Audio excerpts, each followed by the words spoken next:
Here's a small segment from the Pre-Patch Podcast. Enjoy. Is I've actually been playing For the King.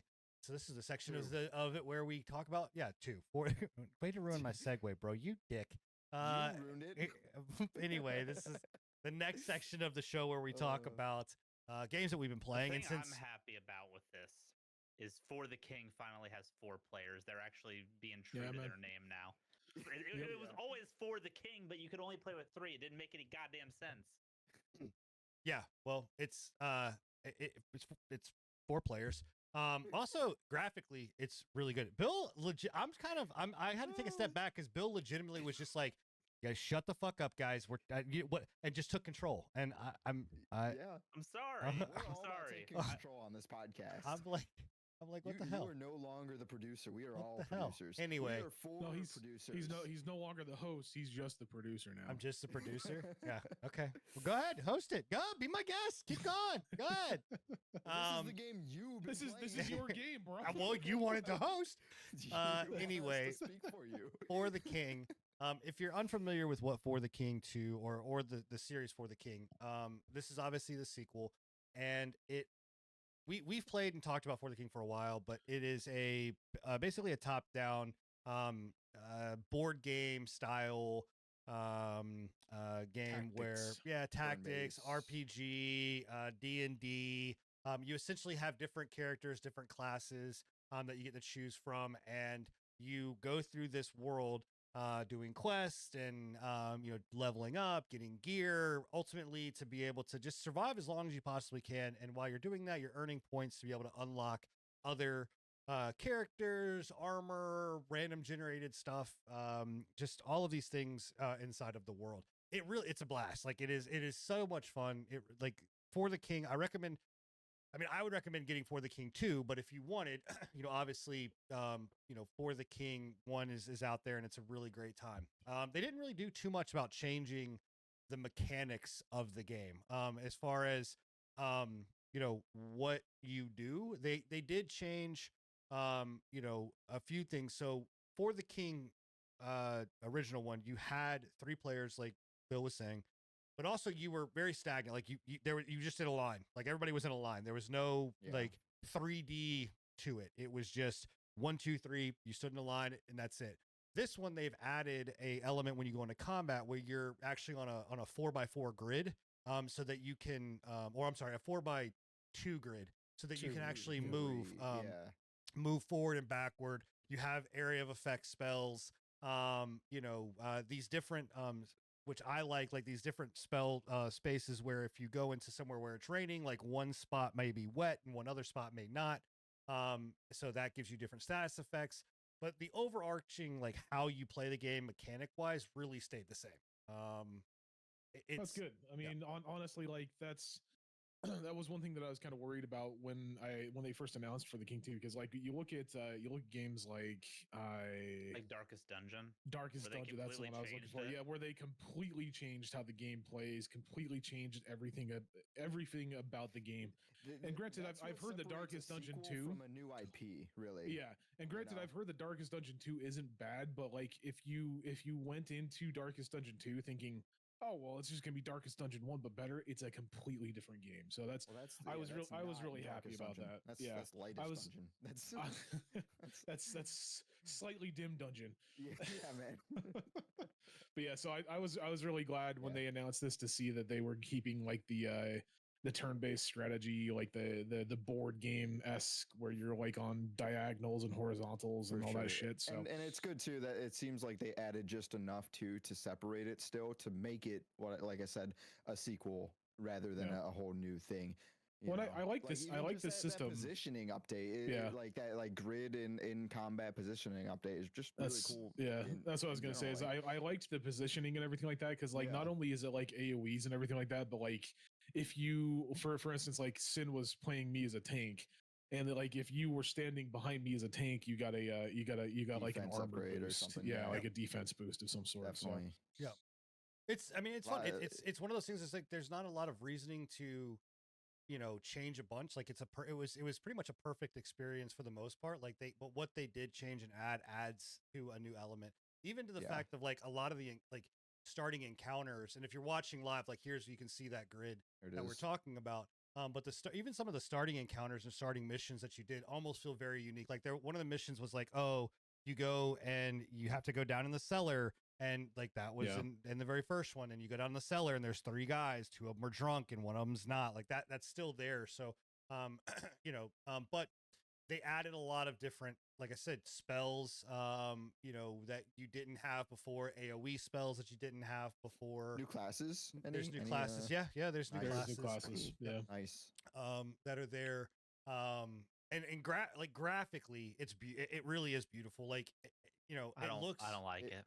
Are you serious? No, you don't like it? Really? I honestly prefer the more old school, like almost blockier look to the characters. The more Minecrafty. Okay. Yeah, I prefer like that look. This is like an but... awkward space between them trying to go like.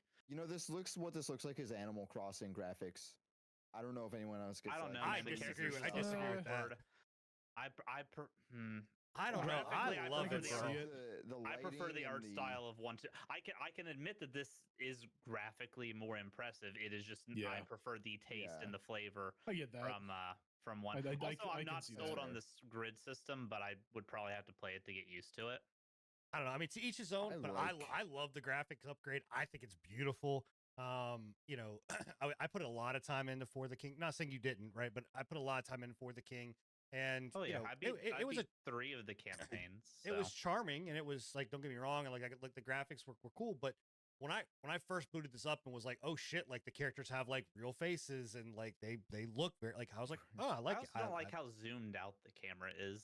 It's just awkward. I feel. I think I'm nitpicking at this point, but so I actually I was about to say I'm curious to see if they had to, given the grid system. So here's the thing: is that I actually think that the camera zoom is the same. It's just that they didn't have the grid, so the character models themselves were larger and front and closer together. So I actually think that this is the exact same camera angle. I do feel like it's got to be a little bit more zoomed out because you are compared to it's definitely the same camera angle, but yeah, it's definitely zoomed out. I don't think it is. I mean, I got to go back and look at the other one, but the only reason I say that is because again, the character models themselves are smaller, right? So they're smaller because they fit on a 4x4. But I'm pretty sure that this is the same camera angle. I may or camera. We are really zooming now. Yeah, but I mean, either way, it doesn't really fucking matter. One question I did have with this, and one thing that I was kind of curious about, is there enough change to warrant a entire sequel game to it? Is this more than just like a expensive DLC for the King 1, or could they have made it a DLC? So not having played it long enough, right? Like, I honestly have not put enough time in it to really sit there and say like, oh, I don't know how much more content is out there versus what we, originally played. So I have to say, like, from what I've played right now, it's hard to say like, yes, this is worth I think it's like $20. 30. Is it 30? Is it 30? Yeah. Okay, so it's on sale I think I got it on sale for 22. I think when it launched. Yeah, $24.99. I'm sorry. Not, I was gonna say I think it's so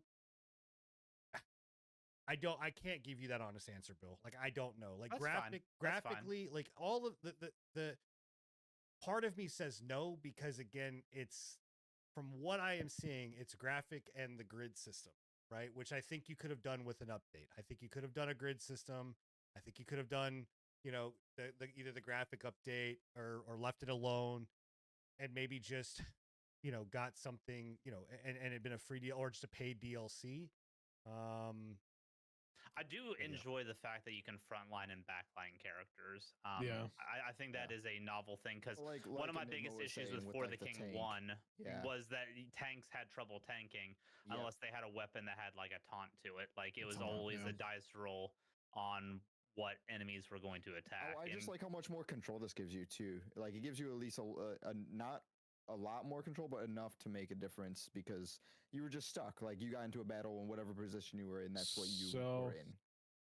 So I'm just reading over some of the details on their Steam page. So they're boasting or whatever, and I think I said that right, but boasting. That's right. Boasting. He's boasting. They're boasting a 30-hour gameplay split between 5 separate adventures with narratively linked endings. The journey is long, path is treacherous. 4-party co-op, which I think that's one of those things where I think that I'm curious. We were talking about Arc last week, right? And how the engines don't really mix between the two, and it might be harder to develop for certain things on certain engines. I'm curious if the engine that they were using prior, like it was a limitation, an engine limitation for the 3 players, or if that was more of like a narrative or a gameplay decision made by the developers, right? Right. Could have been. Yeah. So, but they're also boasting like on their roadmap. They're boasting an infinite dungeon mode, which I think we had in the first one. Did we not? Yeah, there was an infinite dungeon mode. I think there was an infinite dungeon mode plus bards. They're bringing back bards, which bards were dope. I love the bards in the King one.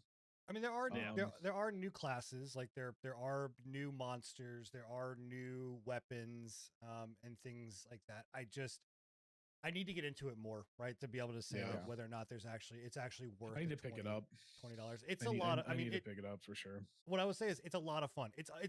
Look, this is almost like Arc 2. If you really enjoyed For the King, you're really going to enjoy For the King 2. And if you want to have 4 players, if you want to have the extra dynamic, then it's worth $25, right? Or 22 on sale. I'm saying all this just because I probably will pick it up just because I enjoyed For the King one a decent amount. It's just I heard in demo that it was pretty buggy at times. Is it running smoother? I didn't have any bugs really. The only issue that I had that was kind of a pain in the ass is that they changed something. Like before, you could just like hit pause, like the space bar to end your turn and move forward. There was some just kind of like quality of life optimizations that I feel like were missing in this one that they had in the other one. It just feels really weird. Gotcha. Like even just like being able to like scroll over people and see like, hey, like what are they wearing? What kind of armor do they have? Like what does this do?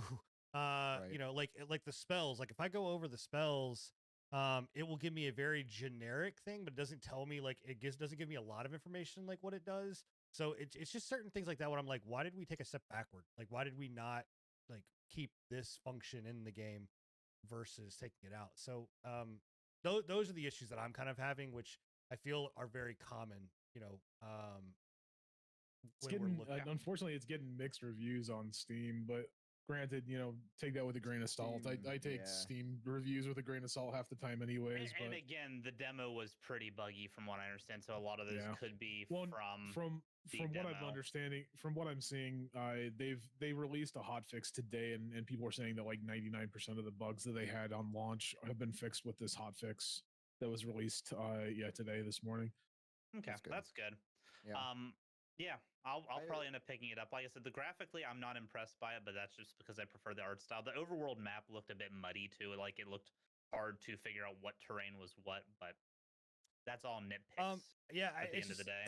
I mean, there were some spots where it's like, can I not go through here versus can I go like almost because they wanted to graphically make everything feel more alive. Like one of the complaints I had of the old one is that eventually like there was just a lot of dead space and open space that you couldn't really do anything with. They filled that, but they filled that with terrain that you can't walk through versus filling it with like more areas. Again, we're only talking within the first like hour, right, of playing. We're not, super and the biggest problem that I would say with doing that, because they filled it with like these forests and these mountains and these hills, is that you have to be more mindful. Like here, like I went into a fight being like, oh, Enigma is right behind this tree line. He'll be able to be in the fight.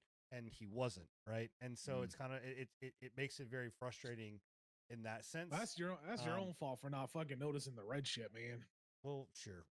But I'm just saying, like there's times where it feels like they should have been there and they're not. But all in all, it's a great. I mean, I've had fun with it. It's a really fun game. Like I mean, again, if you like For the King, this is more For the King. Hey, I hope you enjoyed the patch notes, and if you want to see more from the Pre-Patch Podcast, don't forget to check us out live every Thursday night at 10:30 p.m. Eastern, or at anchor.fm/Pre-Patch Podcast, or wherever podcasts are listened to. Hope to see you there. Much love.